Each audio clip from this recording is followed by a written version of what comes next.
Merhaba arkadaşlar. Örgülerin Sesi YouTube kanalıma hoş geldiniz. Bugün sizlere bu görmüş olduğunuz güzel yeleğin anlatımını yapacağım. Yeleğimizi erkek bebekler için ördüm. Yeleğimizi 3 parça halinde ördüm. Daha sonra yanlarını dikerek omuzlarımızı da birleştirerek tamamladım arkadaşlar. 5 tane de düğme kullandım.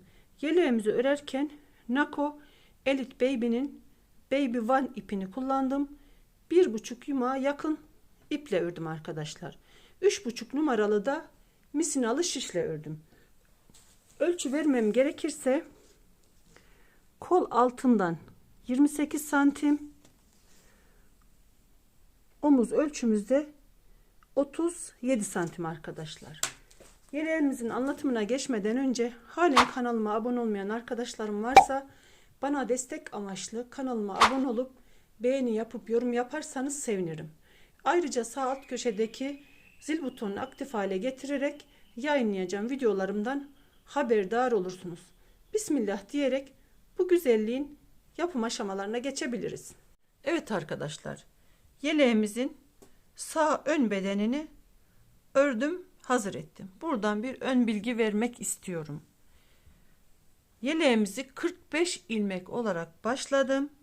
5 diş haroşa ördüm. 5 diş haroşamızı ördükten sonra model kurulumuna geçtim. Ön patlarımız için 7 tane haroşamı ördüm. Daha sonra bir ilmeğimi ters ördüm. Bu bükmelerim için 6 ilmeğimi düz ördüm. Yine bir tane ters ilmek ördüm. Bu düzlerim için de 9 ilmek düz ördüm. Daha sonra bir ilmeğimi ters ördüm. Yine bükmem için 6 ilmeğimi düz ördüm. Hemen yanından bir ilmeğimi ters ördüm. Kalan 13 ilmeğimi de haroşa olarak model kurulumunu yaptım. Kol altına kadar 49 ilmek haroşa olana kadar aynı şekilde modelimi örmeye devam ettim. Bu 49 sıramıza bu 5 sıra haroşamız da dahil. Toplamda 49 ilmek olana kadar ördüm. Buranın kol kesimini arka sıradan yaptım. Arka sıradan kol kesimini yaptıktan sonra ön sıradan yakalarımdan yakamı kesmeye başladım. Buranın kesimini diğer bedenimizi kesimlerini yaparken tekrardan sizlere göstereceğim arkadaşlar. Ölçü vermem de gerekirse arkadaşlar kol kesimine kadar toplamda 24 santim ördüm arkadaşlar. Şimdi diğer bedenimizin yapım aşamalarına geçiyorum.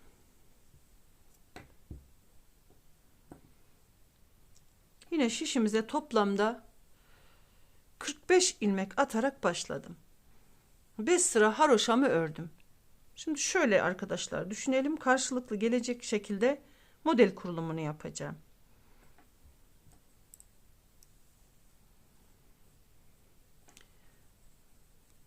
...13 ilmek haroşamı örerek başlıyorum. Bu arada arkadaşlar bu son ilmeklerimizi örmeden alıyorum. Başta örmüyorum, sonunda örüyorum arkadaşlar. Buraların diş diş düşerek dikişte sıfır dikiş yapmak istiyorum arkadaşlar. Bunlara dikkat edelim. Birinci ilmeğimi örmeden alıyorum. Bunu 1 olarak sayıyorum. 1, 2, 3, 4, 5, 6 haroşa örüyorum bu sırada arkadaşlar. Söylemeyi unuttum. 6 tane haroşamı ördüm. 6, 7, 8, 9, 10, 11, 12, 13. 13 ilmeğimi haroşa olarak ördüm. Bir ilmeğimi ters olarak örüyorum. 6 ilmeğimi bükmelerim için düz örüyorum. 1, 2, 3, 4, 5, 6. Bir ilmeğimi ters örüyorum. Bu ortadaki düzüm için 9 ilmek düz örüyorum.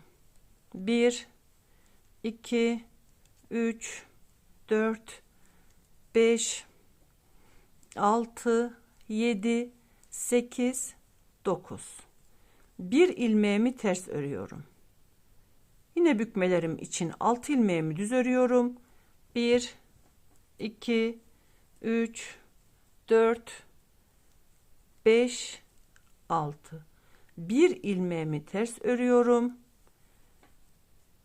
7 tane kenar patımı da haroşa olarak örüyorum. 1, 2, 3, 4, 5, 6, 7. Arka sıradan örmeye devam ediyorum.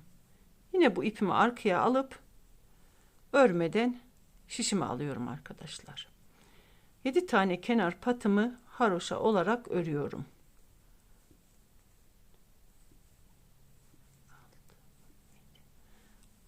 Bu bir ilmeği arkadan ters olarak örmüştüm. Bu sıra bu ilmeğimi, tek ilmeğimi düz örüyorum.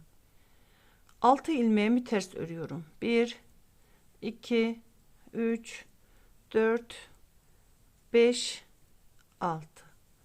Bu bir ilmeğimi yine düz olarak örüyorum. 9 ilmeğimi ters örüyorum. 1, 2, 3, 4, 5, 6, 7, 8, 9. 9 ilmeğimden sonra yine buradaki önden ters ördüğümüz bir ilmeğimizi düz olarak örüyorum. 6 ilmeğimi düz olarak örüyorum. 1, 2, 3, 4, 5, 6. Yine buradaki bir ilmeğimi düz olarak örüyorum. 13 ilmeğimi de haroşa olarak örüyorum. Arka sıramı tamamlıyorum. Kenar ilmeğimi de örerek alıyorum. Ön sıradan devam ediyorum. Her seferinde bu ipimizi arkadaşlar unutmayalım. Benim gibi örenler şu şekilde arkada kalması gerekiyor. Birinci ilmeğimi alıyorum. Yine bu 13 ilmeğimi haroşa olacak şekilde örüyorum.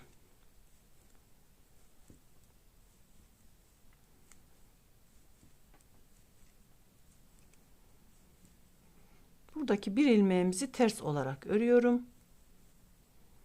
Yine 6 ilmeğimi düz olarak örüyorum. Yine bir ilmeğimi ters olarak örüyorum. Buradaki 9 ilmeğimi de düz olacak şekilde örüyorum.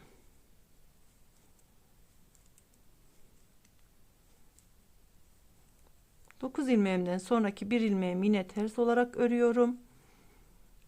6 ilmeğimi düz olarak örüyorum. 6 düzümden sonra yine yanındaki bir ilmeği ters olarak örüyorum. Kenar patlarımı da haroşa olarak öreceğim. Ama arkadaşlar burada ilk iliğimizi açacağız unutmadan. Şimdi tersimden sonra 1, 2 haroşamı ördüm. Bir tane doluyorum. İkisini birlikte alıyorum. 3 ilmeğimi de haroşa olarak örüyorum. Burada ilk ilik yerini açtım arkadaşlar. Unutmadan söyleyeyim. 11 diş olduktan sonra iliklerimizi açıyoruz. İlik aralarımız 15 sıra 11 sıra haroşa. Arka sıradan örmeye devam ediyorum. Yine kenar patlarımı haroşa olarak örüyorum. Bakın arkadaşlar, ilk iliğimizi açtık. Burada ilmeğimiz kendini gösteriyor zaten. Düz olarak örüyorum. Diğer ilmeklerimi ters olarak örüyorum. Yani gördüğümüz gibi örüyoruz ilmeklerimizi. Düz örüyorum. Ters örüyorum.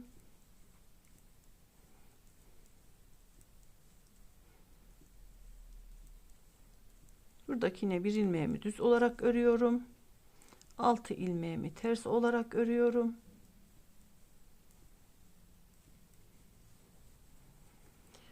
Yine buradaki bir ilmeğimi düz olarak örüyorum.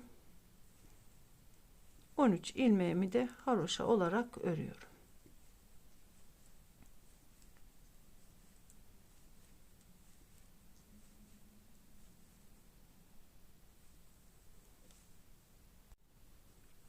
Ön sıradan yine örmeye devam ediyorum. İlmeklerimizi aynı gördüğümüz şekilde örüyoruz. Haroşalarımızı haroşa, ters ilmeğimizi ters örerek ön sıramızı tamamlayalım. Arka sıradan yine aynı şekilde örmeye devam ediyorum. Kenar patlarımı haroşa olarak örüyorum. İlmeklerimiz zaten burada kendini gösteriyor arkadaşlar. Şöyle baktığımız zaman buradaki düz ilmeklerimiz düz, terslerimiz ters, haroşalarımızı da haroşa örelim. Sıramızı tamamlayalım. Ön sıramızdan örmeye devam ediyorum.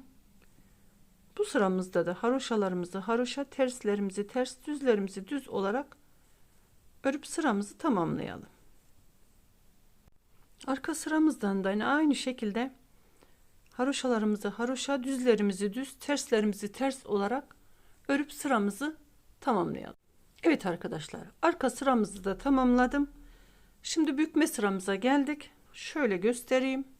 Kameramı biraz yaklaştırayım. Şu 5 diş haroşamızı yaptıktan sonra şu kenardaki haroşalarımızın 2-4 sıra olması gerekiyor. 4 sırada bir bükmelerimizi yapıyoruz.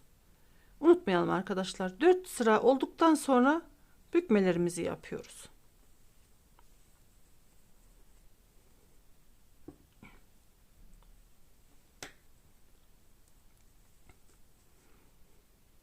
Kenardaki 13 tane haroşamı örüyorum.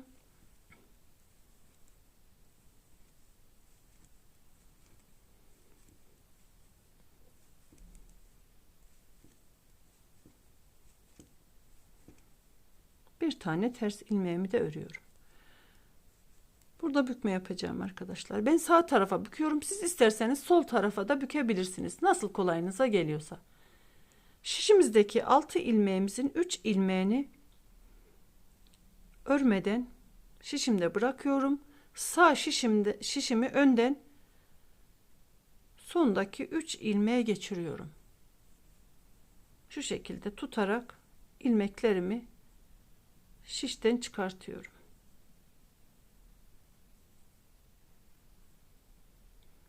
Şişten çıkardığım ilmeklerimi tekrardan sol şişime geçiriyorum. Sağ şişimdeki ilmekleri de sol şişime takıyorum. İlmeklerimi sol şişimde topluyorum. Düz olarak ilmeklerimi örüyorum. Burada ilk bükme işlemini yapmış oldum arkadaşlar. Bakın. Yanındaki bir ilmeğimi de ters olarak örüyorum. Şurayı söyleyeyim arkadaşlar. Buradaki düzümüz 9 sıra olduktan sonra haroşaya çeviriyoruz. Şöyle arkayı çevireyim. Bakın. Şu arkadan saydığımız zaman net bir şekilde sıralarımız belli. Dişleri saydığımız zaman bakın 1, 2, 3, 4, 5, 6, 7, 8. Burada 8. sıraya ulaşmış. Buradaki ilmeklerimizi de 9 ilmeğimi haroşa olacak şekilde örüyorum. 1, 2, 3, 4, 5, 6, 7, 8, 9. 9 ilmeğimi haroşaya çevirdim. Bir ilmeğimi ters örüyorum. Yine burada bükme işlemi yapacağım. 3 ilmeğimi bırakıyorum. Sondaki 3 ilmeğime şişimi geçiriyorum. Sağ şişimi geçirdim. Şişimdeki sol şişimdeki ilmeklerimi çıkartıyorum. Boşta kalan 3 ilmeğimi tekrardan sol şişime alıyorum. Sağ şişimdeki 3 ilmeği de sol şişime geçiriyorum. İlmeklerimi sol şişimde topluyorum.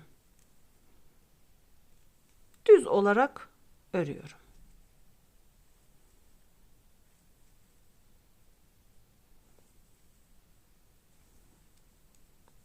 Bakın arkadaşlar. Bükmelerimizi yaptık. Yanındaki bir ilmeğimi ters örüyorum. Kenar patlarımı da haroşa olarak örüyorum. Sıramı tamamlıyorum. Arka sıradan örmeye devam ediyorum. Kenar patlarımı haroşa olarak örüyorum. Buradaki bir ilmek düzümü düz olarak yine örüyorum. 6 tane ilmeğimi ters olarak örüyorum. Bir tane düzümü örüyorum. Bu 9 ilmeğimizi haroşaya çevirmiştik. Arkadan da haroş olacak şekilde örüyorum.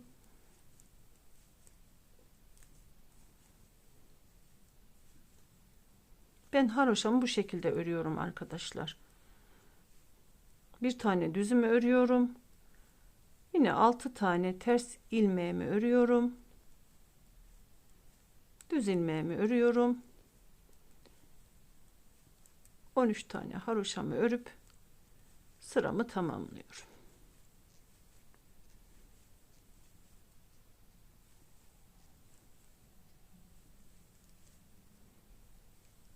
Ön sıradan örmeye devam ediyorum.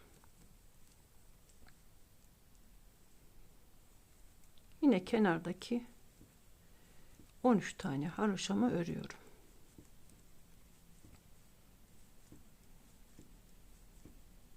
Bir tane tersimi örüyorum. 6 tane düzümü örüyorum. Bir tane tersimi örüyorum. Buradaki 9 ilmeğimizi bir sıra haroşa örmüştük arkadaşlar. Bu sıramızı da haroşa olarak örüyoruz. Şurayı örüyorum arkadaşlar. 2 diş haroşa olana kadar bu 9 ilmeğimizi aynı şekilde örelim. Bir tane tersimi örüyorum. Yine 6 ilmek düzümü örüyorum. Bir tane tersimi örüyorum. Kenar patlarımı da örerek sıramı tamamlıyorum.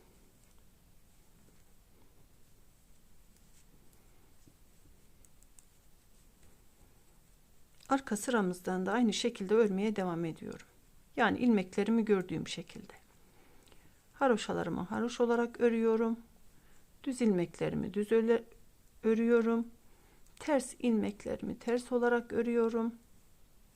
Bu aradaki 9 ilmeğimi de haroş olacak şekilde örüyorum.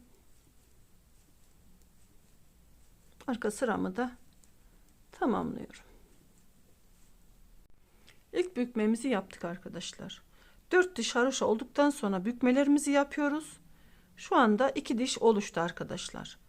4 sıra haroşamız olduktan sonra bükmemizi yapıyoruz. Bu ortadan düz olarak devam ediyoruz. 8 sıra düz olduktan sonra 2 diş haroşa örüyoruz. Aynı buradaki gibi arkadaşlar. 2 diş haroşalarımızı örüyoruz. Yine düzlerimize devam ediyoruz.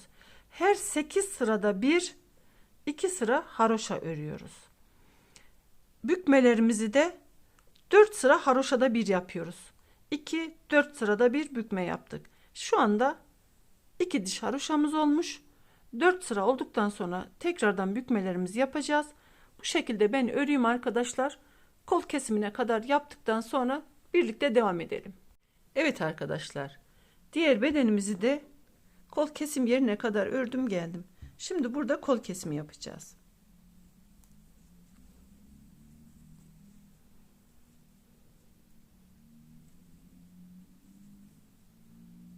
Bu şekilde 2 ilmeğimi bir alarak kesiyorum arkadaşlar. İkisini bir 6 ilmek kesiyoruz.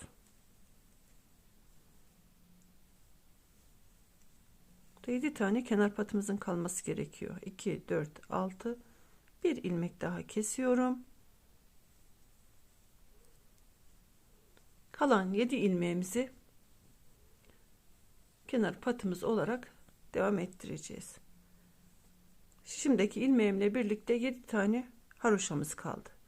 Örmeye devam ediyorum. 1 2 3 4 5 6 7. Aynı şekilde modelimizi devam ettiriyoruz arkadaşlar. Burada bir tane tersim vardı. Tersimi örüyorum. 6 tane bükme yerimizdeki düzümü örüyorum. Bir tane tersim. Modelimizi aynı şekilde örerek devam ediyorum arkadaşlar. 9 tane düz ilmeğim. Yanındaki bir tane de ters ilmeğimi örüyorum. Yine burada 6 tane düz ilmeğimi örüyorum.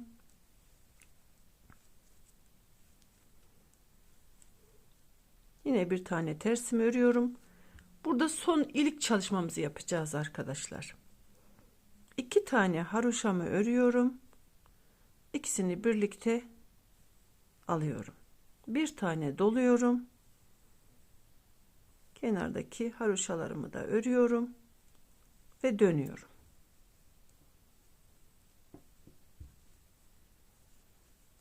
Arka sıramızdan örmeye devam ediyoruz. Kenar patlarımı haroşa olarak örüyorum. Buradaki düz ilmeğimi düz olarak örüyorum. Terslerimi ters olarak örüyorum.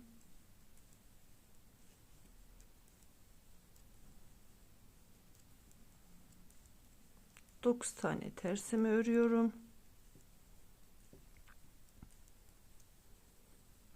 Bir ilmeğimi düz örüyorum. Yine burada 6 tane ters ilmeğimizi örüyorum. Bir tane düz ilmeğimi örüyorum. 7 ilmekte kenar patımı örerek arka sıramı tamamlıyorum.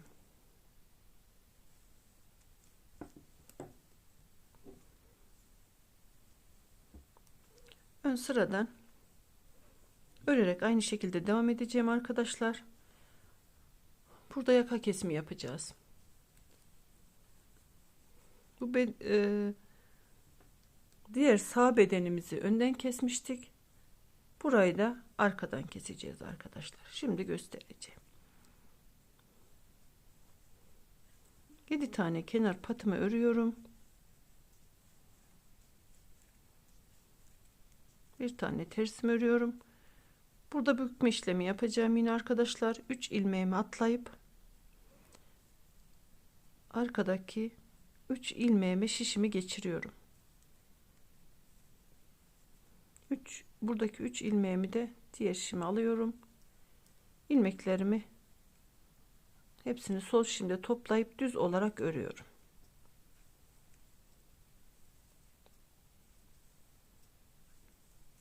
Yine bir tersimi örüyorum. Düz ilmeklerimi aynı şekilde örerek devam ediyorum.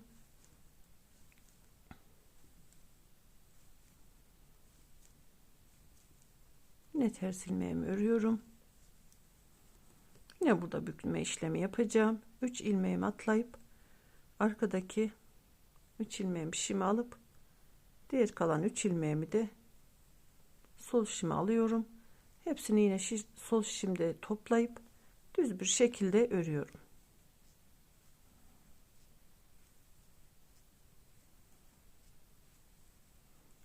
Buradaki bir tane ters ilmeğimi de örüp 7 tane kenar patımı örüyorum.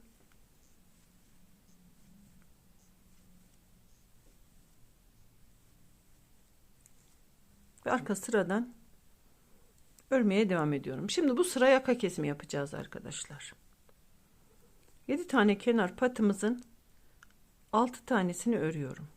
1 2 3 4 5 6 tane haroşamı ördükten sonra 7. ve yanındaki 8. ilmeği ikisini birlikte örerek kesiyorum. Modelimi aynı şekilde takip ederek örmeye devam ediyorum.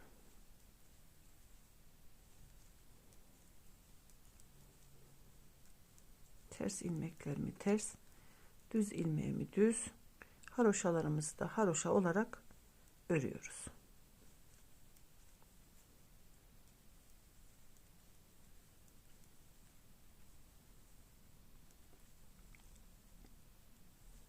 Kenar patlarımı da örerek sıramı tamamlıyorum. Evet arkadaşlar, bir defa burada yakamızı kesmiş olduk. Aynı şekilde ön sıradan devam ediyorum.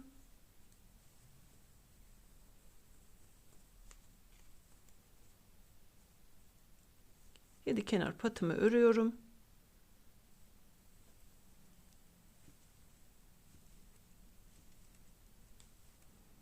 Bir ilmek tersimi örüyorum. 6 tane düz ilmeğimi örüyorum. Bir tane tersimi örüyorum. Yine düz ilmeklerimi aynı şekilde örüyorum.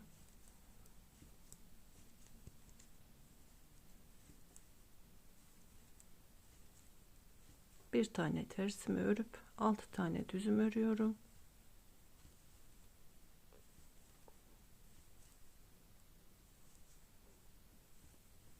Altı tane düzümden sonra buradaki bir ilmek tersim yok arkadaşlar. Çünkü arkadan bir kesme yapmıştık.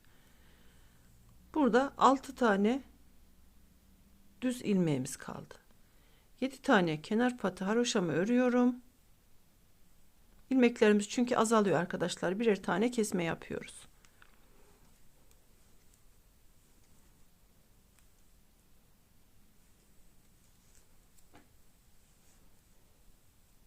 Yine arka sıramızdan 6 tane haroşamı örüyorum. 1 2 3 4 5 6. 7. ve yanındaki ilmeğimin ikisini birlikte alarak yine bir tane kesme yapıyorum. Kalan ilmeklerimiz 5 tane ters ilmeğimiz kaldı arkadaşlar. Kesme yaptıktan sonra. Aynı şekilde modelimizi örerek devam ediyoruz. Düz ilmeklerimi düz olarak örüyorum. Ters ilmeklerimi de ters olarak örüyorum.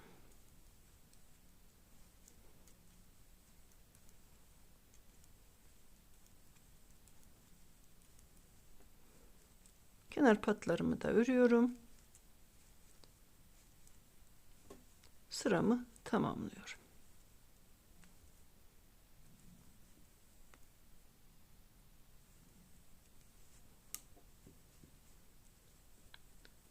Yine ön sıramı takip ederek örmeye devam ediyorum. Kenar patlarımı örüyorum. Bir ilmek tersimi örüyorum. 6 ilmek düzümü örüyorum. Bir ilmek tersimi örüyorum. Burayı 8 sıra ördükten sonra haroşaya çeviriyorduk arkadaşlar. 8 sıra olmuş, bu sırayı haroşaya çeviriyorum arkadaşlar. 9 ilmeğimi haroşa olacak şekilde örüyorum. Bir ilmek tersimi örüyorum. Burada bir tane azalma olmuştu. Düzümüz 5 ilmeğe düştü. 5 tane düz ilmeğimi örüyorum. Yine kenar patımdaki haroşalarımı örüyorum.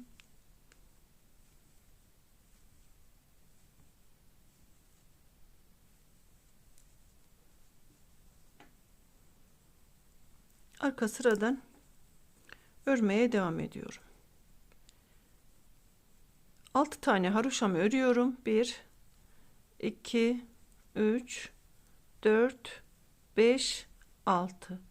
7. ve yanındaki 8. ilmeğim ikisini birlikte örerek kesiyorum arkadaşlar.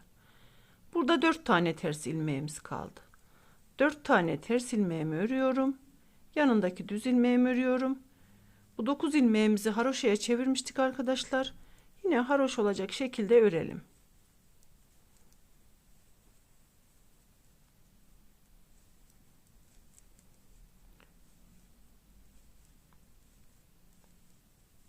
Dokuz ilmeğimi haroş olarak ördüm. Bir düz, 6 ilmeğimi ters olarak örüyorum. Bir ilmeğimi düz olarak örüyorum. Yine kenar patlarımı haroş olacak şekilde örüyorum.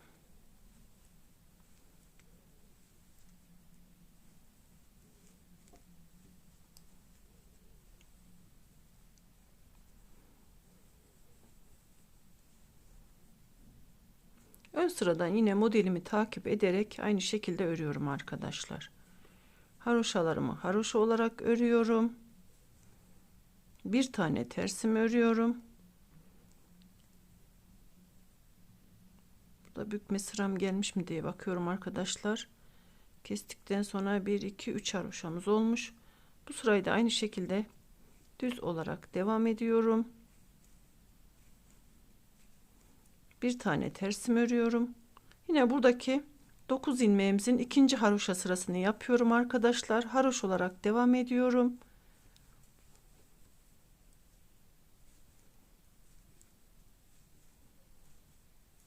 Bir tane tersimi örüyorum. 4 tane düzümü örüyorum. 7 ilmeğimi haroşa olarak örüyorum.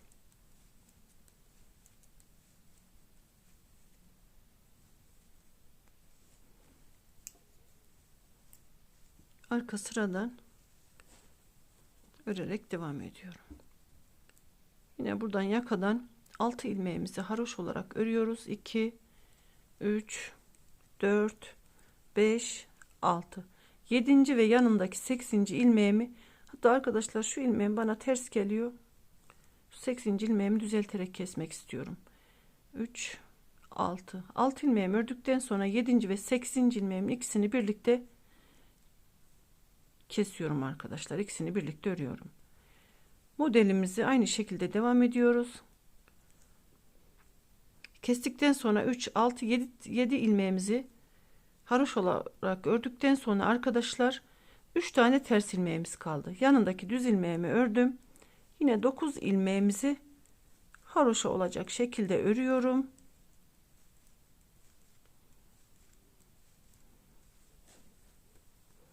Düz ilmeğimi de düz olarak örüyorum. 6 ilmek tersimi örüyorum.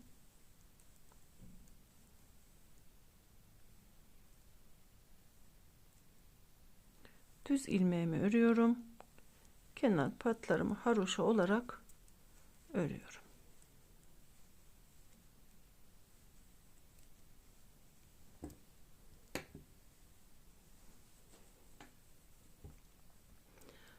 Dört sırada bir bükmelerimizi yapıyorduk arkadaşlar. Kol kesimi yaptıktan sonra şöyle bakın saydığımız zaman 2 4 sıra haroşamız oluştu. Yine burada bükme işlemini yapacağım.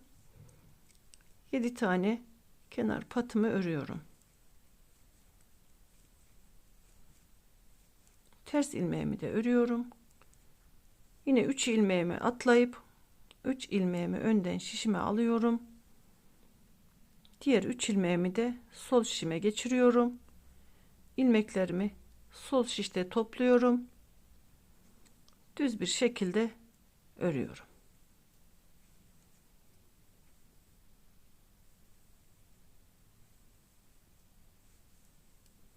Bir tane tersimi örüyorum.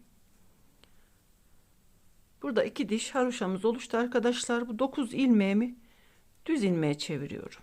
Düz olacak şekilde örüyorum.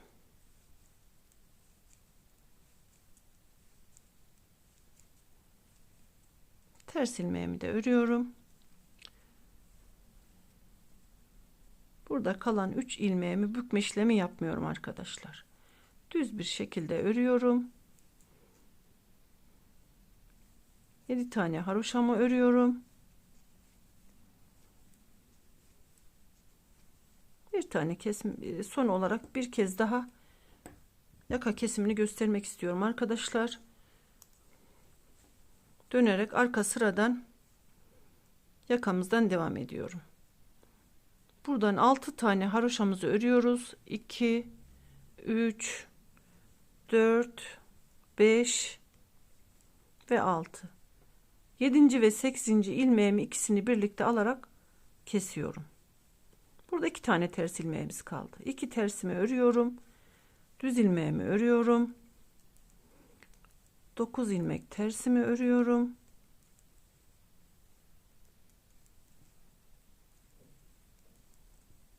Bir ilmek düzümü örüyorum.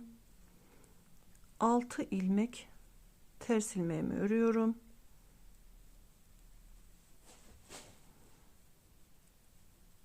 Bir ilmek düzüm örüyorum.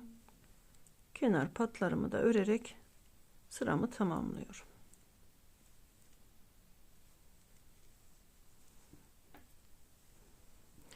Şöyle bakalım arkadaşlar. Evet.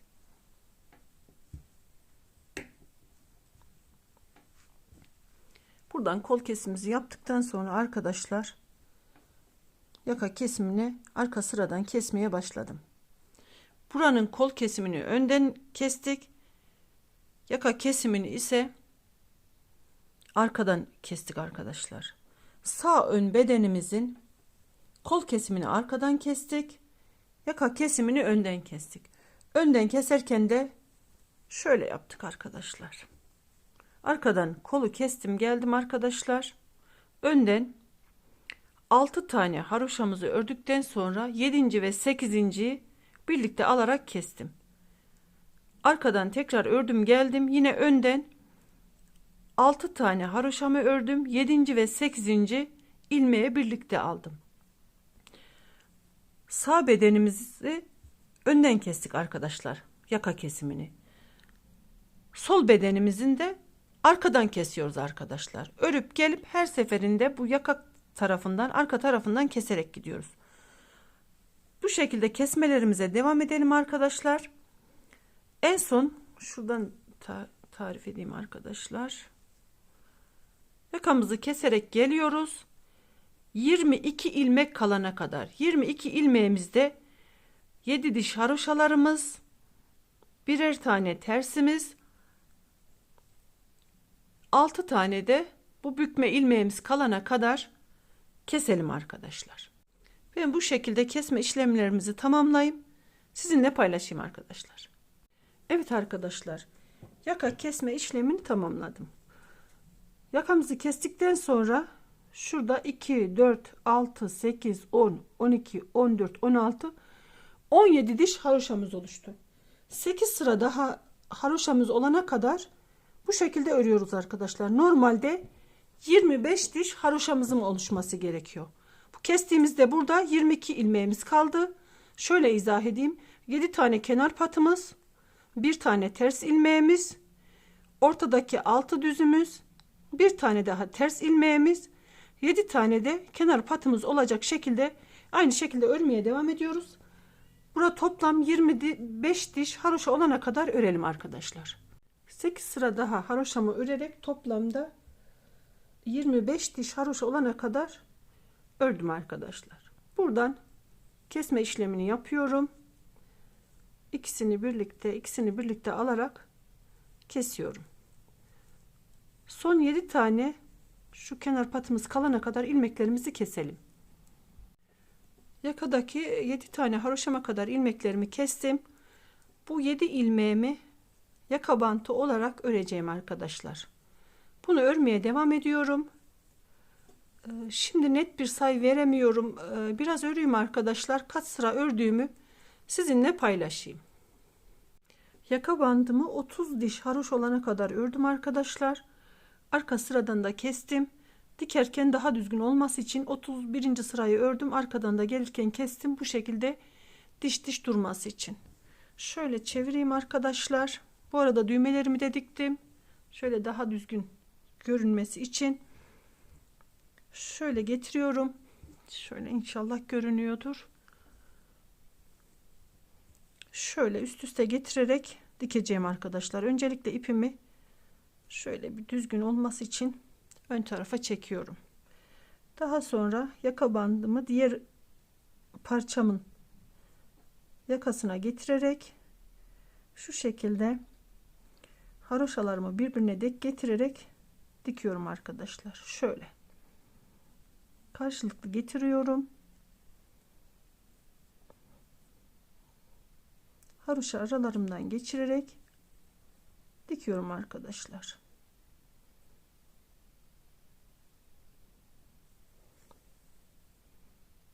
Şöyle aralarından bir tane alarak, çok sıkmayalım arkadaşlar.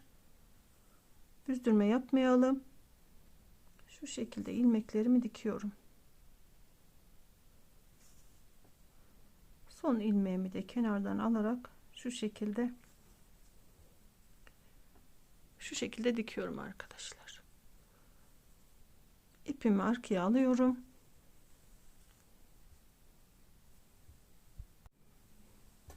Yeleğimizin arkasını çevirelim.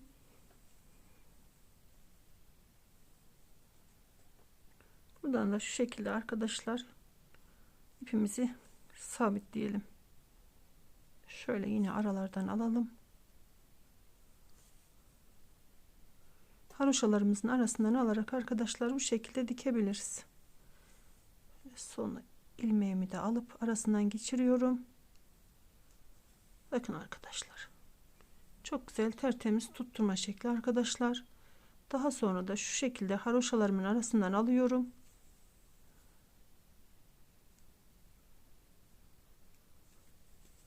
İpimi kesiyorum.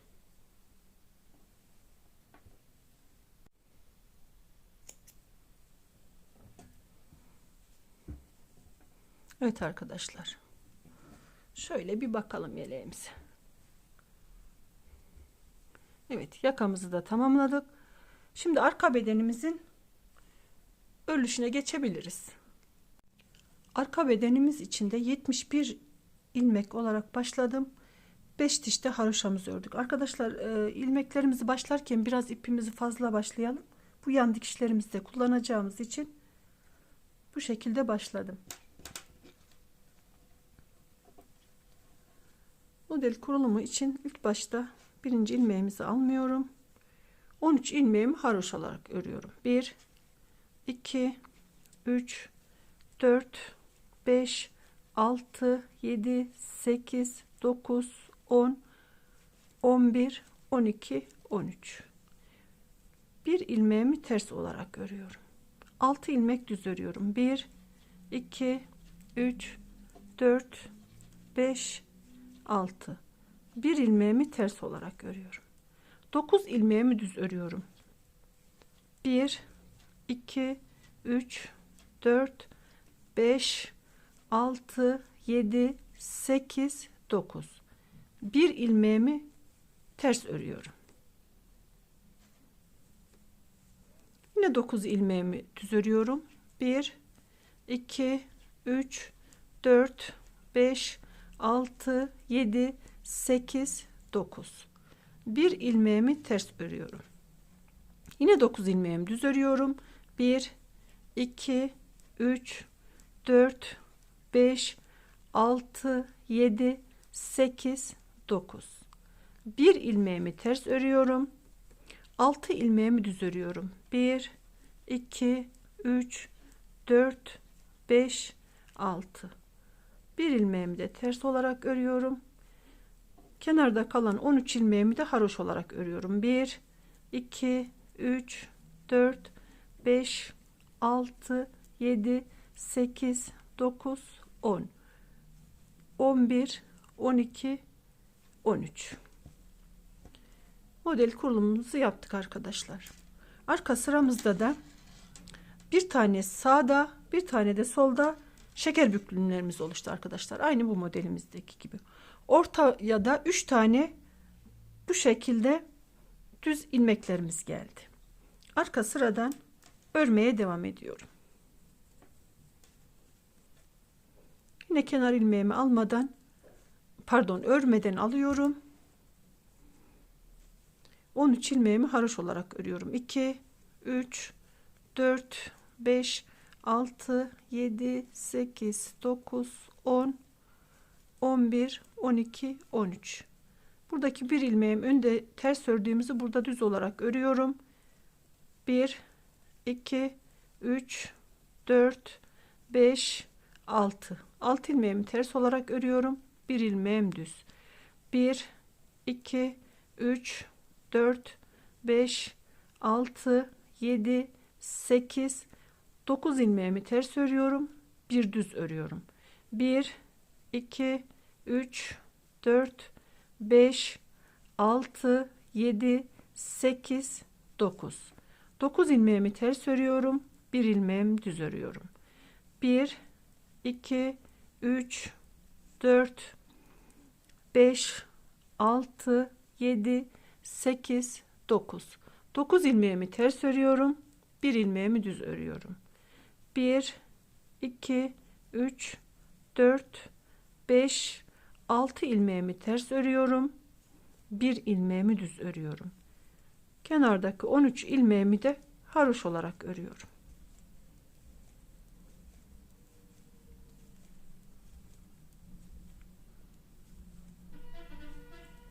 Evet arkadaşlar. Arka bedenimizin model kurulumunu da yaptık. Aynı şekilde modelimizi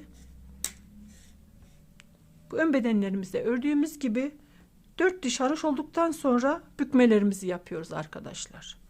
8 sıra düzümüzü ördükten sonra bu 9 ilmeğimizi 2 sıra haroş olarak yapıyoruz. 2 sıra haroşadan sonra tekrar düze çeviriyoruz.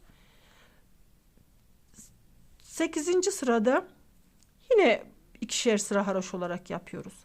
Bükmelerimizi de her 4 haroşa sırası olduktan sonra bükmelerimizi yapıyoruz arkadaşlar. Arka bedenimizi de 49 diş haroşa olana kadar, kol kesimine kadar örelim. Birlikte kol kesimini yapalım. Arka bedenimizi de 49 diş haroşa olana kadar, kol altına kadar ördüm arkadaşlar. Şimdi buradan kol kesimi yapacağız. Buradaki 13 ilmek haroşamızın 6 ilmeğini kesiyoruz. İkisini birlikte alıyorum. 1, ikisini birlikte alıyorum. 2, ikisini birlikte alıyorum. 3, ikisini birlikte alıyorum. 4, ikisini birlikte alıyorum. 5, ikisini birlikte alıyorum. 6. Buradaki 2, 4, 6, bir tane de şişimde var, 7 tane. Burayı lastik örgü olarak devam ediyoruz arkadaşlar. 3, 4, 5, 6, 7. Modelimi takip ederek örmeye devam ediyorum arkadaşlar.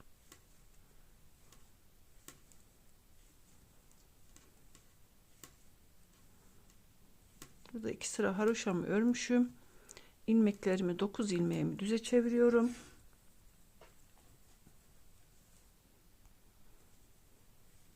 Dokuz ilmeğimi düz ördükten sonra bir tane tersimi örüyorum. Yine 9 tane düzümü örüyorum.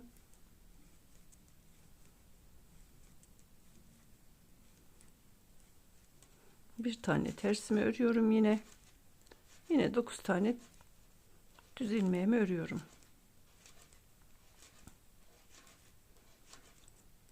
Ters ilmeğimi örüyorum. 6 ilmek düzümü örüyorum.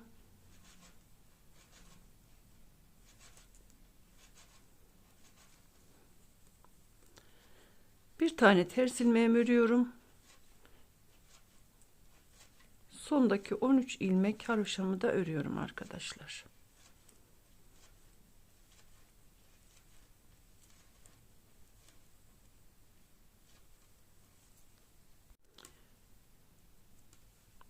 Buradan da arka sıradan ilmeklerimizi kesiyoruz arkadaşlar.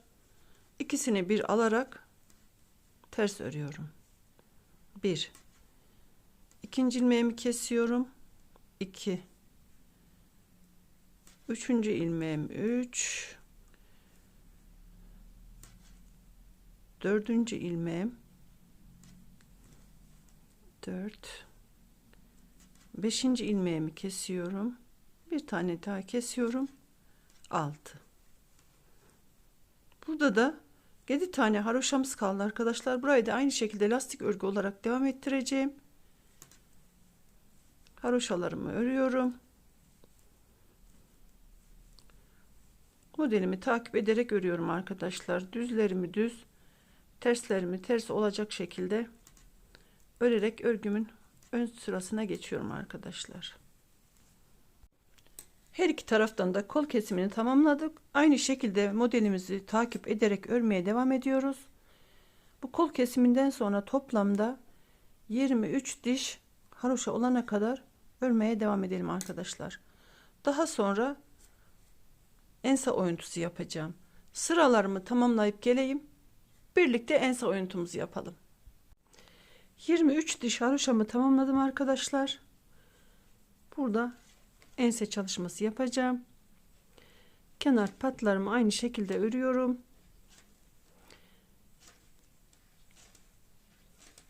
Kenar patımdan sonra bir tane ters ilmeğimi örüyorum. 6 tane buradaki bükme ilmeklerimi örüyorum. Buradaki ters ilmeğimi de örüp dönüyorum. Son ilmeğimi örmeden alıyorum. 6 tane ters ilmeğimi örüyorum. Buradaki düz ilmeğimi örüyorum. Kenar patlarımı haroşa olarak örüyorum.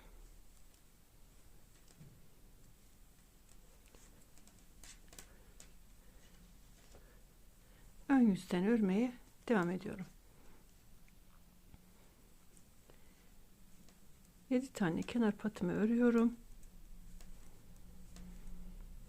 Bir tane ters ilmeğimi örüyorum. 6 tane düz ilmeğimi örüyorum.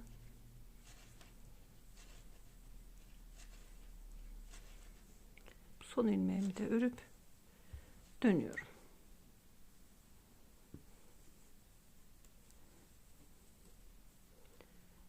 Son ilmeğimi örmeden alıyorum. 6 tane ters ilmeğimi örüyorum. Bir tane düz ilmeğimi örüyorum. Kenar patlarımı örüp sıramı tamamlıyorum. Ön sıradan bu omuz ilmeklerimizi kesiyoruz arkadaşlar. İkisini bir alarak bu ilmeklerimizi kesiyorum.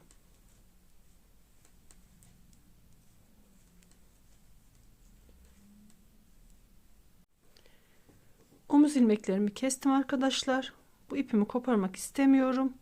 Burayı da şu şekilde yapıyorum. Bir tığ yardımıyla ipimi aşağıya bu şekilde örerek aşağıya iniyorum arkadaşlar. Bakın. Bu ilmeğimizi de diğer şişime alıyorum. Şu ipimizi arkaya alalım.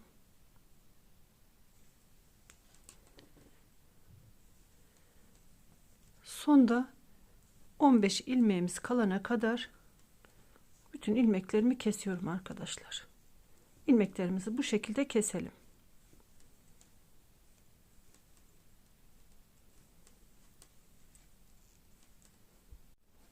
Evet arkadaşlar. Burada yaka oyuntumuzu yaptık. Sonda kalan 15 ilmeğimizi de modelimizi aynı şekilde gördüğümüz gibi örerek devam ediyoruz. Düzlerimi düz örüyorum. Ters ilmeğimi ters olarak, kenar patlarımı da haroşa olarak örüyorum. Arka sıradan modelimi takip ederek aynı şekilde örmeye devam ediyorum.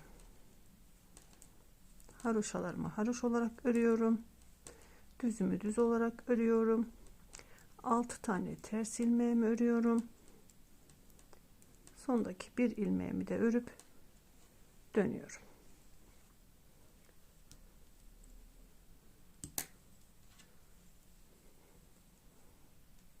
Kenar ilmeğimi yine örmeden alıyorum. 6 tane düz ilmeğimi örüyorum.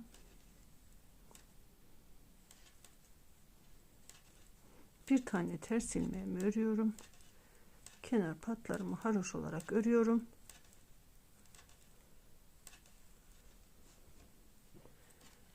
Arka sıramdan aynı şekilde modellerimi takip ederek örmeye devam ediyorum. Haroşalarımı haroşa olarak örüyorum. Buradaki bir düz ilmeğimi düz olarak örüyorum. Ters ilmeklerimi de ters olarak örüyorum. Son ilmeğimi de örüyorum.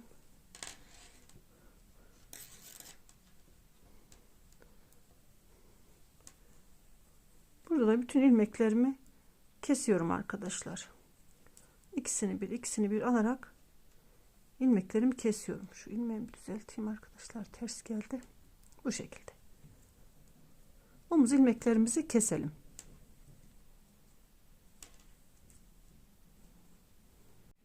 Omuz ilmeklerimi kestim. İpimi biraz uzunca bırakarak ipimi de kestim. Bu şekilde ipimi sabitledim. Şimdi dikim aşamalarına geçebiliriz. Şu şekilde yeleğimi ön parçasını getiriyorum. Arka parçamızın üzerine şu şekilde arkadaşlar, şu şekilde çeviriyorum. Öncelikle yan dikişlerimizden dikmeye başlıyorum. Daha önce dediğim gibi arkadaşlar burada 0 dikiş yapacağım.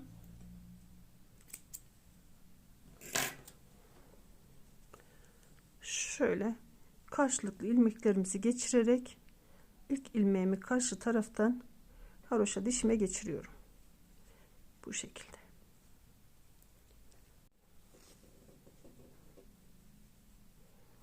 Tekrardan bu tarafa alıyorum iğnemi,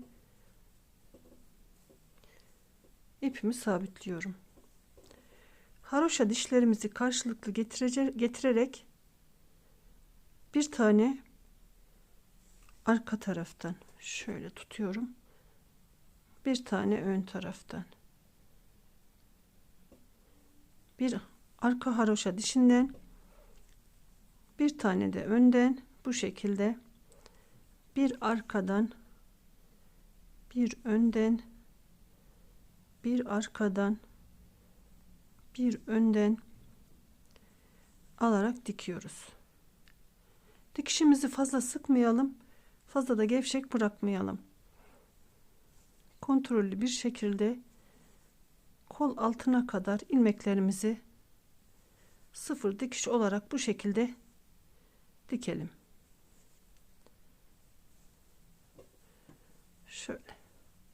Şöyle arada da bir çekelim. Şu şekilde kol altına kadar dikelim. Evet, yan dikişlerimi dikerek tamamladım. Bakın arkadaşlar, çok güzel bir birleştirme tekniği. Her iki bedenimizi de bu şekilde diğer tarafımızda tutturdum. Şimdi omuzun birleştirmesine geçeceğim. Yeleğimizin düz yüzünden omuzlarımızı birleştireceğim arkadaşlar. Şöyle her iki omuzu karşılıklı getiriyorum. Bakın arkadaşlar, şu aradaki şu V gibi görünen yerimizin şu içinden iğnemi geçiriyorum. Şu şekilde karşılıklı getiriyorum. Diğer tarafa da aynı şekilde iğnemi geçirip ipimi sabitliyorum. Birer tane bu şekilde karşılıklı getirerek bu ortalarından birer ilmek alarak dikiyorum arkadaşlar. Şu şekilde. Umarım görünüyordur arkadaşlar. Bakın. Birer tane şu karşılıklı getirerek bu şekilde omuzlarımı dikiyorum.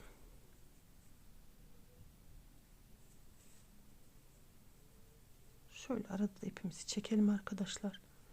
Bakın arkadaşlar. Bu şekilde aralarından birer ilmek alıyorum ve dikiyorum. Bu şekilde.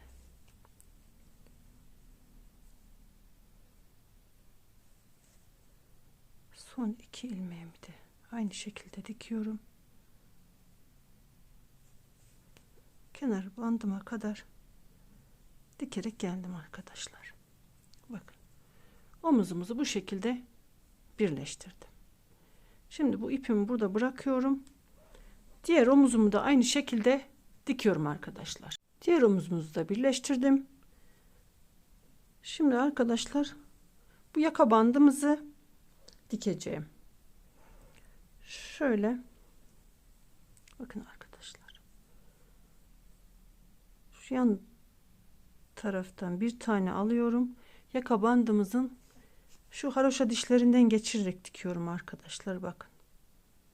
Birer tane bu şekilde alarak yaka bandımı dikiyorum. Şu şekilde. Bakın. Şimdi şurada da aynı şekilde düz kesmiştik arkadaşlar. Bunun da şu şekilde bakın. Şu düz kestiğimizin içinden değil de şu şekilde dışından alıp haroşamızın dışından alıyoruz. Bir tane şu şekilde dış tarafından haroşamızın kenarından alıyoruz. Şöyle arkadaşlar. Bakın.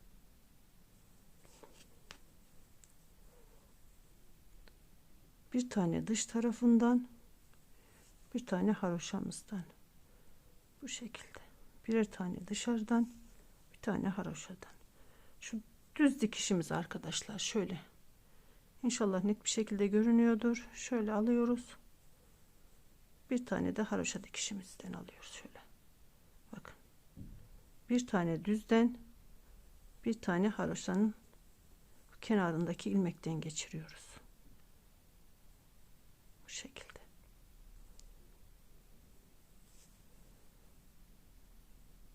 Yakamızı da bu şekilde dikiyoruz arkadaşlar. Bakın. İç tarafına da baktığımız zaman tertemiz bir görüntü arkadaşlar. Bu şekilde yakamızı dikip geleyim. Yakamızı da diktim arkadaşlar. İpimizi alt tarafa aldım. Buraya 2 defa düğüm atıyorum. Daha sonra tığımın yardımıyla bu iplerimi bu aralardan çekerek kaybedeceğim arkadaşlar. Bunları daha sonra ben kaybedeceğim arkadaşlar. Videomu uzatmak istemiyorum. Şu şekilde biraz kısaltayım. Daha sonra ben o ipliklerimi kaybedeceğim.